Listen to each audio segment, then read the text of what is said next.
Hello everybody, welcome back to OzSide Football, your number one football destination that didn't watch much football last week. Harry, how are you going?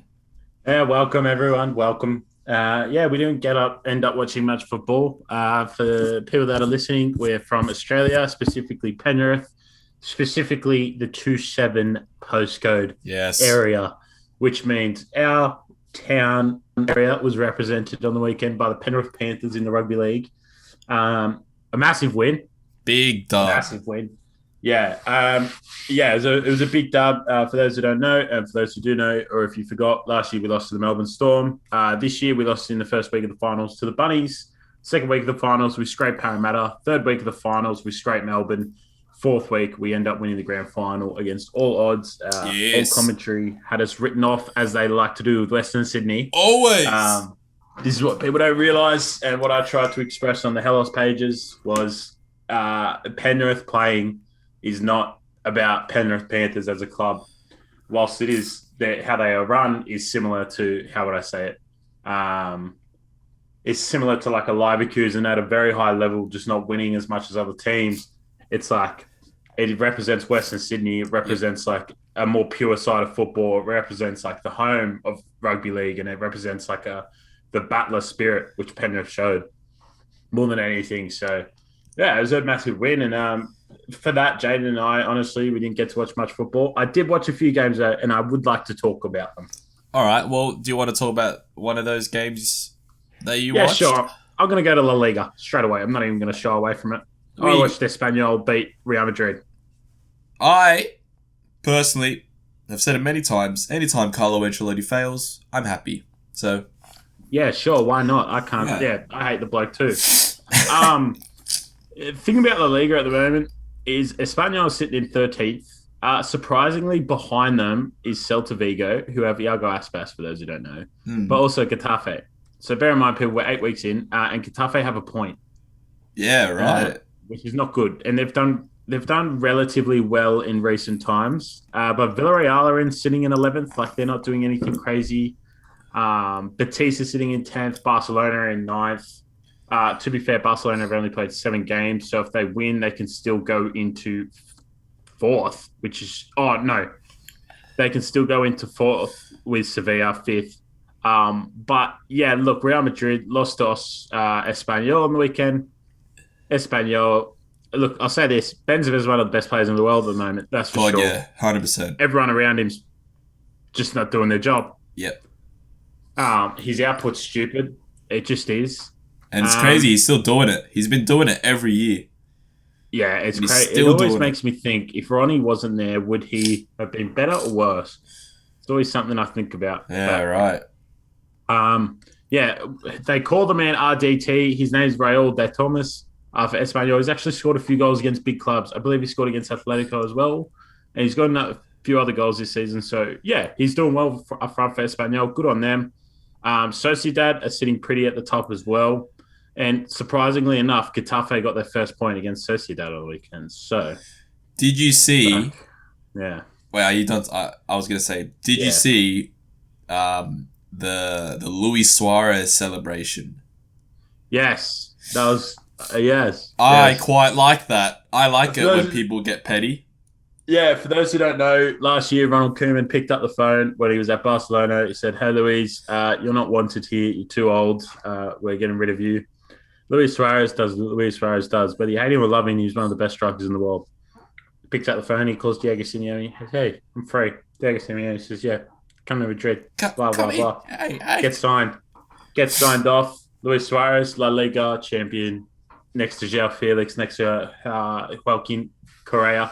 Yep. And then this year, Atletico versus Barcelona. What do you think the score is? 2-0. Suarez scores. He looks at Koeman. Pick up the phone. Little phone, Koeman. Baby. I know you're home, baby. But I think dude, typical Suarez. Yeah, you would have had one against him as an Everton fan when Moyes called him a diver. Yeah, and he did the diving celebration. What a man! I like him. Hey, look, I hate Ronald Koeman for what he's done to my club. So, apparently, they don't want to sack him. Mate, Barcelona are fucked from the top down. It's actually pretty bad. I But feel then bad for Barca fans, but that's it. who's going to replace him? That's my only thing. I There's couldn't no one tell out ya. there to replace him. I could not tell you. Exactly. That's probably why they're not going to sack him. And, Yeah. and speaking of not sacking, the Man United board have full confidence in Ole Gunnar Solskjaer to bring their club forward. What do you Yeah. think of that? It's not true, is it?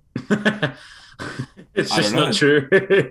No, I have he's no just idea. not going to do it. He's just not going to do it. No, I'm saying even if they believe that, he's not doing it. Oh, right. Yeah. Yeah. No. He's Yeah. just not got the balls about him. He's not got what you need. He's learning on the job, which is not what Man United need. They don't need a manager who's learning how to manage. They need a manager who knows how to do it. Yeah. So I feel like Ronnie, more than anyone, coaches that team. Yeah. So I agree. I think Michael Carrick is actually a great shout for a manager at Manchester United. I see a lot of people saying that, actually. He's got a football brain. Yeah. Definitely got a football brain. He's one of those players when you watch him, you're like, you understand the game so well, and that's why you're that good. Not necessarily talent. It's the mind. I think Pirlo was very yeah. similar. He was all head. It was all how he knew the game. It wasn't Yeah. very talented, of course, but he was so good because of that. And Carrick was the same. I'm sure Ole knows a lot about the game, but how much can you really know by coming off the bench and scoring a goal? You know, it's like, Yeah. how much can you, like, Carrick was, everyone makes fun of Carrick, but he played football at least. Oh no, he played a fuck ton of games. Yeah, I think exactly. he played over like 400. Yeah. Well, But yeah, I don't think he's taken Man United to the next level. Ole Gunnar Solskjaer. no. I don't think there's any United fan out there that can legitimately say that he's taken this United team to that next step.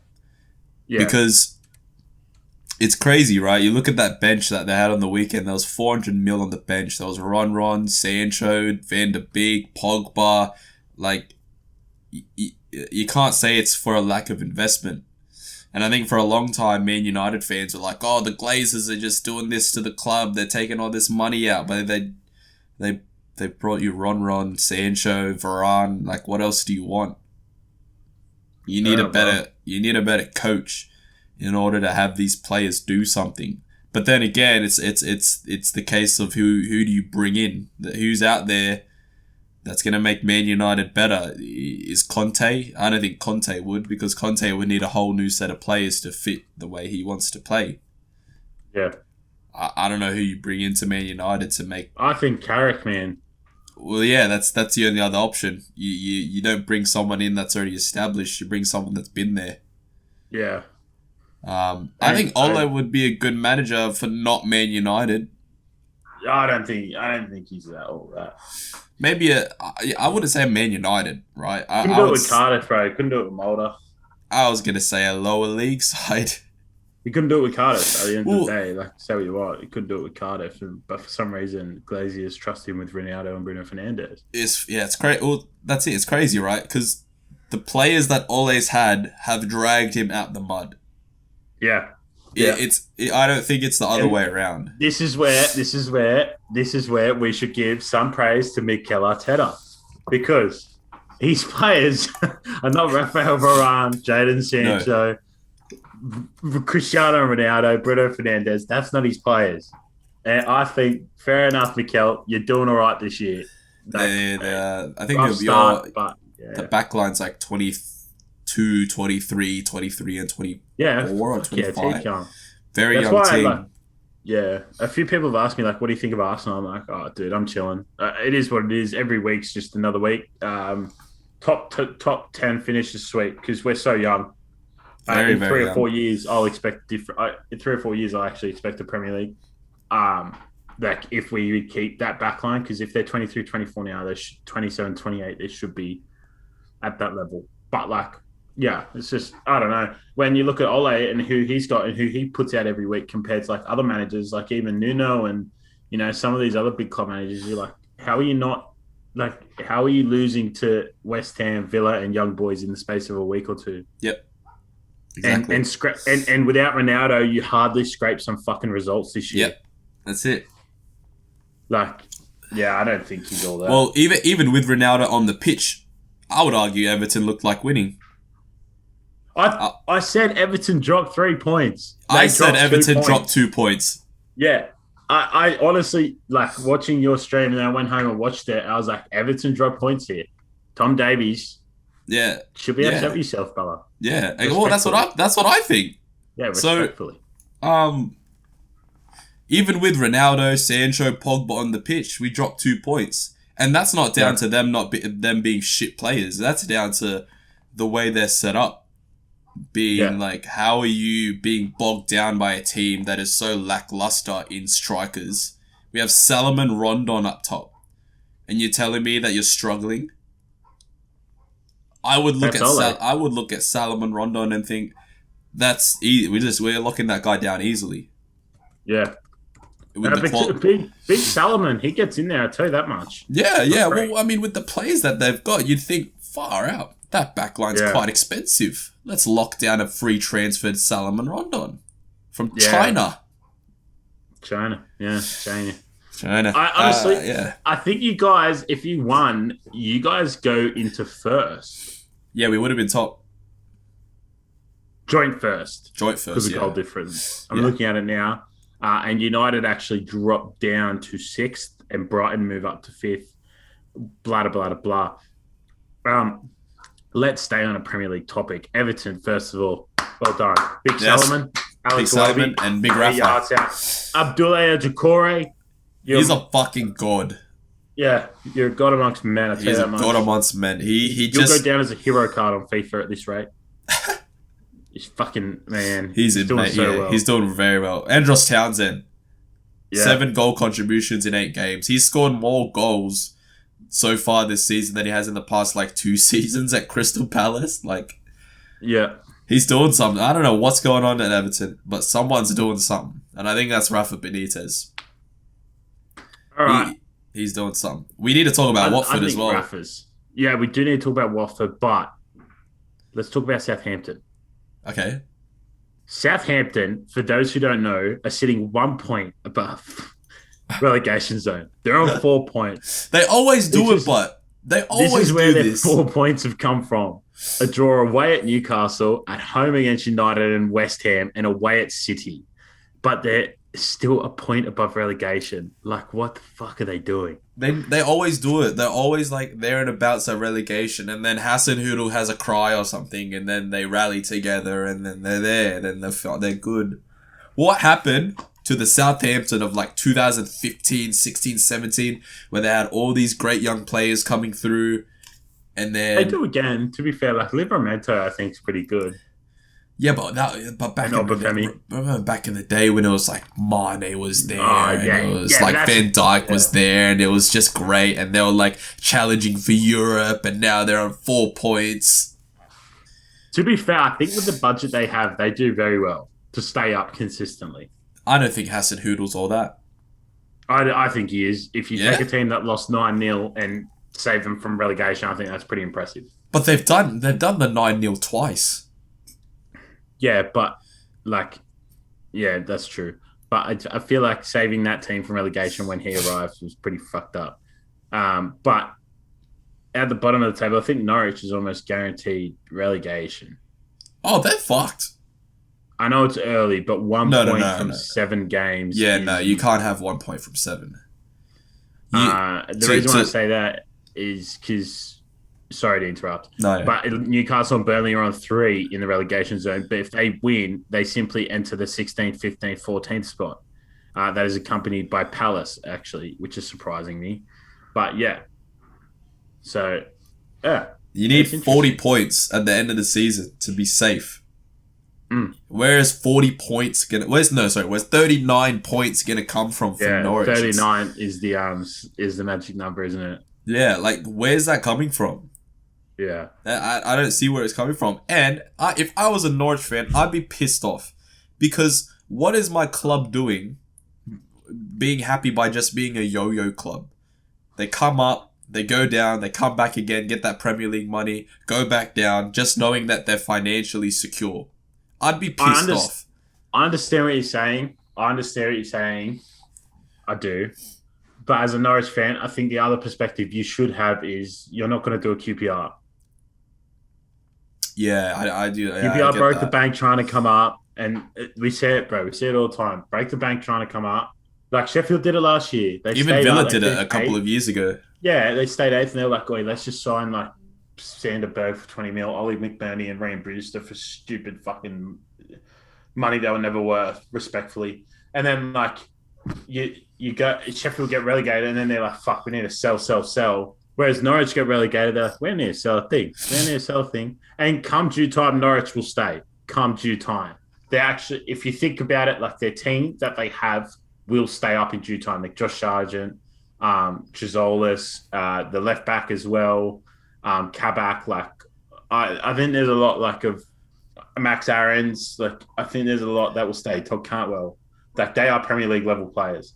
So I think they will stay in due time. Maybe not this season, but they will come back up. And like if I was a fan of Norwich, I wouldn't like imagine being a Sunderland fan. You know what I mean? Like there's like Portsmouth. Like they were once powerhouses in the Premier League. QPR overspent and never came back. Norwich consistently come back every single time. So they always come back. With a pinch of salt. I do understand what you're saying though, because you see other clubs come up, like Brighton and Southampton come to my mind, and they just don't go. Yeah. Like they just Palace never went. They came up and they never went. Yeah. Let's speak about Palace. 2-2 against Leicester. Leicester sitting surprisingly low in 13th with 8 points. Yeah, no one's talking about it. Yeah. I feel like it's saying that if they win, they enter that West Ham, Tottenham, Villa, Arsenal thing again. Where we expect them to be. Same with Palace and Wolves. But very Watford close. 7 points. Yeah, well, I was looking at Watford. I was looking at the table on the weekend, and I was like, "Oh, Watford are like what? They're 14, 15." I'm like, "Oh, that's all right." And then they sacked their manager. Yeah, apparently they set high goals for the first 7 games. And I'd like to say this to the family that owns Watford and you're a bunch of pricks. Why? Like I don't get it. Like he comes to your club, promotes your club. Your first 7 games of the Premier League, you're not Norwich and sitting on 1 point. You're in there. Norwich won't sack Daniel Farke either. Oh, never. He gets them there. So that's not it. No. He will never get fired. Yeah. But I don't get it. But Watford do it all the time. They hire when they're feeling like shit. They fire a manager, hire a new one. They get a little bit of a boost, and then then a little bit of shit happens, and then they fire him. It's just a merry-go-round of managers. No ambitious manager that wants to be at a club for a certain amount of time will take the Watford job because they know that as soon as something bad happens, they're getting fired. Yeah. It's stupid. But I looked into the freaking Watford games as you were talking, and you're very right. But this is essentially what he's been sacked over. They lost to Tottenham 1-0, which is that's rough, losing to Tottenham 1-0. They lost to Brighton 2-0 at the start of the season. At the start of the season, you go, "Hey, that's a shit loss." Yeah. Right now, you're going, "No, it's not a shit loss. They're a very informed team." You'd actually hate to be versing Brighton. Yeah. Wolves beat them 2-0, and then Wolves went on to win their 3 of the next 4. So an informed team get a draw at Newcastle and lose to Leeds 1-0. But Leeds were going to kill somebody for a win. They were going to slice somebody's throat for a freaking win. They had to win. They had to win. Like Leeds had to win on the weekend because otherwise they're on 3 points in there in that relegation zone. Of course, Leeds aren't getting relegated, but Leeds had to win, and it was always going to happen that Leeds were going to win, respectfully.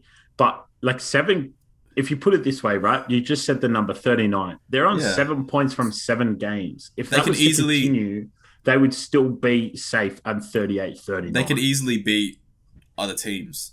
Yeah, and poor bastards that signed Dennis, Sissoko. Not so much Sissoko because he knows the English language from playing here, but some of those internationals they signed, Jean Pedro still doesn't know language. It's fuck, like another manager. It's like it's already confusing and shit for them. Like here, and then you add the fact that they're just sacking a manager for 7 points from 7 games. Yeah. Like we're not. Arsenal's not much better. We're 3 points above them, but Yeah. we've got a Aubameyang in our rooms. We've got Lacazette in our rooms. Like Yeah.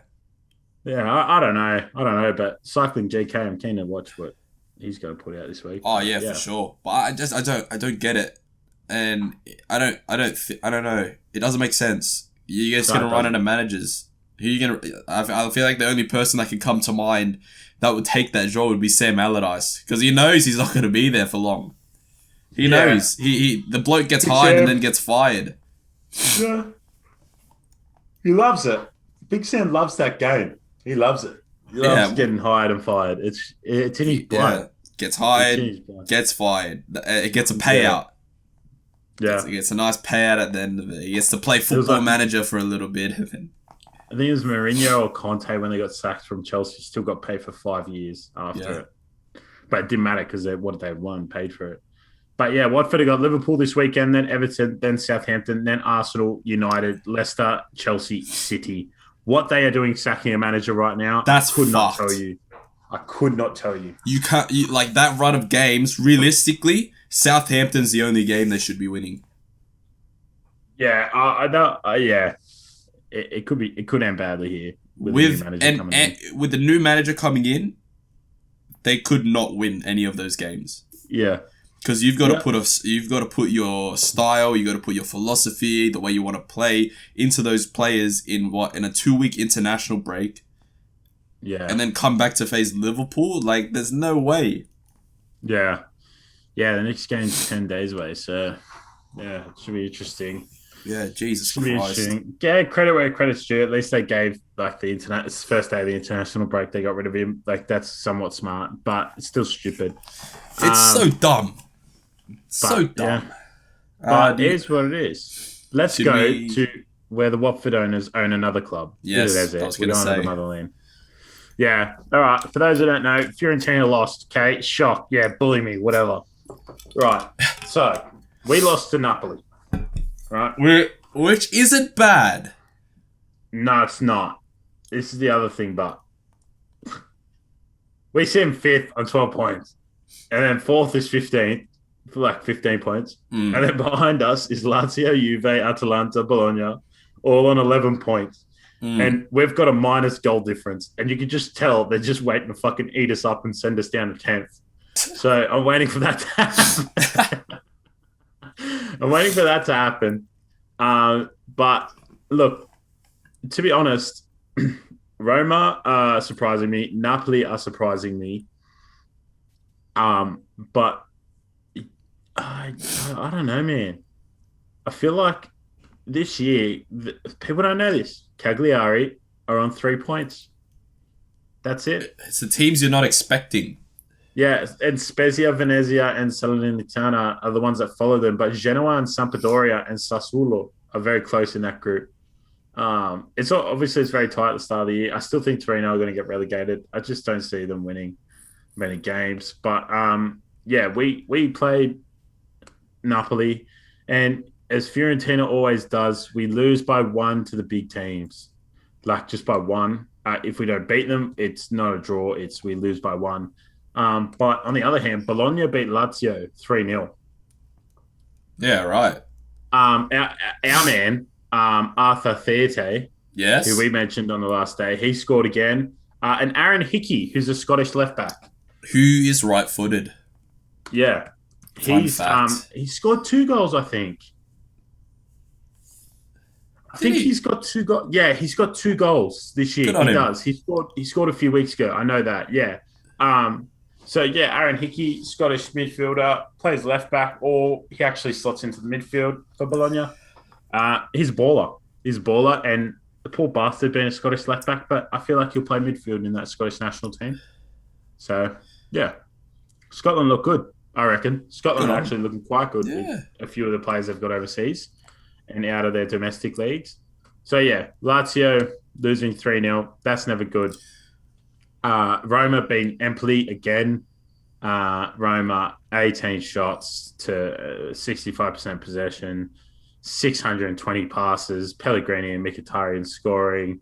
Mourinho, piss off. We know you're that good. Yeah, whatever. Yeah, what the hell? Atalanta and AC Milan. AC Milan actually won 3-2 at Atalanta. It was surprising though because Atalanta had a fair few more shots and a fair bit more possession. But AC Milan. I AC Milan actually scored. Yeah, go. I was going to say, I'm all for this AC Milan resurgence. I'm all for them coming back and being one of the big boys again. Injected into my veins, right? That's the shit I love. Like the old, like 2000 and like early 2000s AC Milan. 2010. Yeah, like that shit. I fucking love it. Yeah. Well, look, this is what we look at from an AC Milan team right now. It's arguably full strength, but there's a few players that obviously are on the bench that add some, like, that are arguably better in their positions. There's one player that comes to mind straight away that doesn't play immediately. There's two. There's Alessio Romagnoli and there's also Ismail Benacer. But right now, this AC Milan team, I don't think you need to make any changes except for maybe another attacking midfielder. Rebic up top, three behind him. Rafael Leao, Brahim Diaz, Salamakers. Salamakers, you're a baller. Frank Kessie and Sandro Tonali and DMs behind them. Frank Kessie is an absolute freak. Arguably the best midfielder. Him and Barella, best midfielders in the league. And then Frula, I believe, personally, subject to criticism. Frula from Atalanta, and then you go Barella, and then you go Kessie. But Barella and Kessie are so close together. Kessie's so good. Yeah. And then at left back, who I think, honestly, is the best player in the league, is Teo Hernandez. He is. Him and Federico Chiesa are the best on their days, along with a man by the name of Duvan Zapata. But Fikayo Tomori, Simon Kier, Calabria, and Mike Magnon, that's the AC team, and that is Tomori. Tomori has gone up a level. Yeah, for sure. And look, Smalling's the reason why he's there. Let's not, like, players like Smalling are the reason why he's in Italy. Italy and England actually have quite the relationship. But this is what I'm saying. Salamakers, Diaz, and Rafael Leao, that in a few years for sure. But if they were to win something on a continental level, I feel like there just needs to be like I don't know, man. They just need, you know what I mean? There just needs to be that something? One playmaker that's just like Hakan could have been that, but he just wasn't that. But look, Salamakers is a baller. I rate him so highly. I rate Brahim Diaz highly. I rate Rafael highly, and I rate 100%. so highly. Oh, so Rebic, no, Rebic is crazy. Very comfortable. Yeah. But yeah, look, in Serie A at the moment, I'll tell you the table. Napoli are 7 from 7. Milan sit behind them, only drawing once, so they're 2 points behind them. Inter are 2 points behind AC, and then Roma are 2 points behind them. So from first to fourth, there's actually a 6-point gap. Yeah. But yeah, it'll all change. If we're to go to Napoli's games coming up, they've got Roma soon, and that's about it until they verse Inter on the 22nd of November, and then they verse Lazio later that week with that's a game in the middle. So I think Napoli are in the driving seat. They go on this run like right now. They're in the driving seat, because you get to that point of the season where it's like getting to the January point, and it's like the table's starting to take shape to where you think it's gonna be. Yeah. So I think they're in the driving seat, if anything. Yeah, they definitely are. And the thing about Napoli, bro, is like they start with like a Osimhen up front, not only Insigne, Mertens, and like, I don't know, like Politano, actually, out of all people, would most probably be there. And then on the weekend, they did Insigne, Zielinski, and Lozano behind Osimhen, and it was just as good. And Elmas and Mertens and Politano all came on. And you're like, what the fuck? Everyone's just pulling in the same direction there. Yeah. Like, it's not, there's no player letting it down. Yeah, exactly. Whereas Fiorentina, we're relying on a few too many players. Like Bonaventura played striker on the weekend. Not a bad striker at all, may I add, actually. Not a bad second fiddle. But, like, we shouldn't rely on Bonaventura to come up front. So, yeah I think like that oiled machine at Napoli is working really well. and obviously Spalletti as a coach. Everyone rates Spalletti. So yeah, I think it's an interesting race. Napoli in the front driver's seat, and also they lost to bloody Spartak last week, but Yeah, well, look, if anything, this Serie A season's proven is that anything's bloody possible. Fiorentina were going to win the league last week, and now you're thinking, man, we're going to go 10th. Luckily, if we get 10th, pretty happy with that. Oh, man. As long as it's not, as long as we come to March and I'm like, I can kick back, I'd be pretty happy, man. Really pretty happy, man. No matter what's going on in the world. Well, to end the potty, we need to talk about our favourite oil club, PSG, losing to Rennes on the weekend, 2-0. Yeah, we're big fans of Rennes and Nice. For those who don't know, we're big fans for those French clubs. Even though they started the front three of death, Neymar, Mbappe, Messi. Oh, yeah. No, that's shit. And they lost. Yeah, and I laughed. Well, I laughed too. But look, Rennes, hey, they got a great team. Great team. May I mention Nice won again? I have to mention that. And Lille won. Yes. But back to the main game. Lille beat Marseille, which was actually massive. Jonathan David got 2 goals. For those who don't know, Yilmaz has had everything on his shoulders this year. He's had to score in almost every game he's played. He's like Lille 35, by the way. Yeah. Lille look like they're coming a bit back into like their stride, which is we love to see it. But Rennes, PSG had 70% possession, not a shot on target. Not a shot on target, which was crazy. So Amari and Agurd, along with Traore, Mealing, Martin, and Tate in that midfield, take a bow. Honestly. Take a bow. And Gomis and goal, the Senegalese man, take a bow. Like, seriously. Yeah, no, that was absolutely is nuts. Because, like, you look at that front three, and it's just they just score goals. They just score goals. Yeah. At Di Maria. Di Maria was playing as well. Yeah, and not a shot on target. Not a shot. Which is crazy. I was looking at the Ligue 1 table, and Lens are actually second, which surprised me. Dude, good team. On 18 points. Good team. They just beat the teams below them. As dumb as that sounds, that's what you have to do. What big clubs struggle with. You beat every team below you. Yeah. And you just keep moving forward. And Lens do that, bro. They do that so well. And Angers are on fourth, 16 points. I feel like Angers will do a drop off because they're on 16 points. But like you look at Lille, in 10, there's Lyon with 13 points. So it's literally 2 weeks of shitness and you're in 11th, 12th. But yeah. That was PSG's first loss of the year, actually. They're on 24 points. Yeah, I thought Monaco was struggling, to be honest, but they've won 3 of their last 3 and now they're in 6th. Well, they win. It's very close in that sort of 2nd to 11th, I'd say, 12th. Yeah, but hey, PSG are there for beating. Oh, God, yeah. Seriously. Ren showed the template. Everyone's just got to follow it. Yeah, and change it a bit. Yeah, change how you want to play. Of course, if you want to beat them, you're going to need a striker like Laborde. Need we say, they signed him for 16 million. I think he's a great signing. And they also brought on a man by the name of Santa Maria. Yes. Who is a great midfielder. Who is great. Jaden and I have spoken about. I didn't watch the game, but I hopped on Xbox when my mates were watching the game because I was watching another game downstairs. And they were like shocked at how good Rennes were playing. And that says a lot because I don't watch much football outside of the Premier League. So it's good to see teams like that changing the narrative for football fans and like getting around. And we hate oil clubs. Yeah, that's for sure. I agree. If you're backed by a country, get fucked. Yeah. Quick shout out to Utrecht in the Netherlands, Holland, whatever you'd like to call it. I'm not sure what the correct pronunciation is. They're in 3rd on 17 points, but they did just beat Ajax. Yeah, no, that was big. Ajax fans were melting down on Twitter. I was watching it. I was watching it all unfold. And like Utrecht, man, they have a good team, eh? They have some good players. I just want someone to do something in Holland. Yeah, well, last time was final with Dirk Kuyt's last thing. Yeah.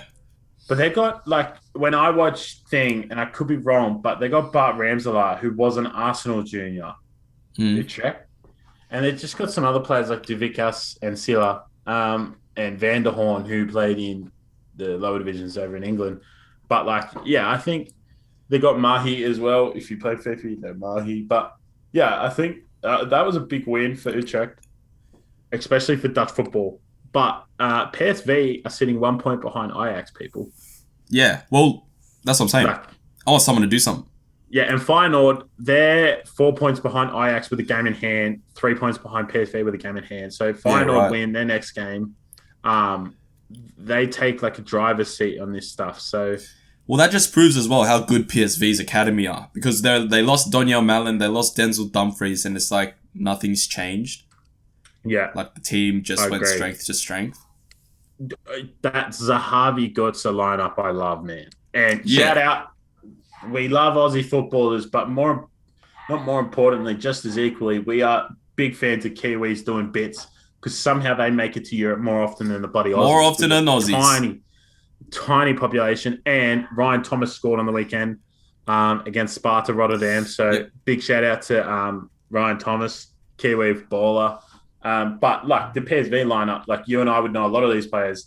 It's like Doan and Cody Gakpo, Zahavi, Mario Götze, Boscali, Philip Max, Andre Romalo, who's from Salzburg, Marco Van Ginkel. So Van Ginkel, who was stuck in the Chelsea loan cycle for ages. Yeah, and on the bench, there's Carlos Vinicius from Benfica. Tottenham. Yeah. In Tottenham, yeah. Oh, yeah. And Yvonne Mervogos, who used to be at Leipzig, and Bruma, who's a FIFA icon. Yeah, he's a god. In his own right. So, Holland, man, it looks a bit better than people would like to write it out. And last but not least, before we leave, people, sorry, last one, Bundesliga. You're the one that has to go. That's true. Bundesliga, Bayern, 16 points at the top. Leverkusen, 16 points at the top. Dortmund, 15 points. Freiburg, baby. That's it. None more, none less. We'd like to see those other clubs. Fuck, man. I honestly could not believe Bayern had 20 shots and 73% possession. Really? Yeah, man. 20 shots, 73% possession. Fuck them. They took Sabitzer. I don't care. Yeah. Trapp, had an unbelievable game. He'll be getting a team of the week for people who play FIFA. But yeah. I literally got him in a pack yesterday. Yeah, that actually sucks. But I feel like it's interesting because that changes a lot. And Leverkusen are on a streak. And Leipzig, and you got to think about it. Leipzig are still to come back. Yeah, and shake it up. Yeah. Same with Hoffenheim. Well, I was going to say Frankfurt beating Bayern just kind of kicks Frankfurt back into a gear, I reckon. Yeah, you'd think so. And Mönchengladbach are beating big teams and losing the shitty ones. So they're an interesting one. Joe Scally scored for them on the weekend. USA right back, American right back, I should say. But Freiburg beat Hertha. Hertha are concerning me, eh? Yeah, I don't know what's going on. Dude, what about Piatek? What the fuck is him? I expected them to be there or thereabouts in terms of Europe. Yeah. But I don't know what's going on. What happened to Piatek? Remember at AC Milan? He was a gun, and AC Milan were no, we think this guy's actually quite shit. Yeah. So sell him. It was what the hell? But he got the 9. He was that guy. Yeah, and AC Milan were no, this guy's actually a bit shit. So yeah. But that's all from me this week. International break, so there's too many of those. Way too many, eh? Fuck. You know what? Whatever. Maybe I'll have 2 stressless weeks. Yeah. Fine by me. And do some uni work for once. And pubs open up. Pubs! Guess what? Jaden and I will actually be doing this not over in Zoom person. Anymore. Yeah. And I guarantee our views are going to go up. I guarantee it. It's going to be so much better than this. Yeah, so... Because you're not going to get me. I literally woke up half an hour ago. Yeah. Jaden woke up literally 10 minutes before this started. So, yeah.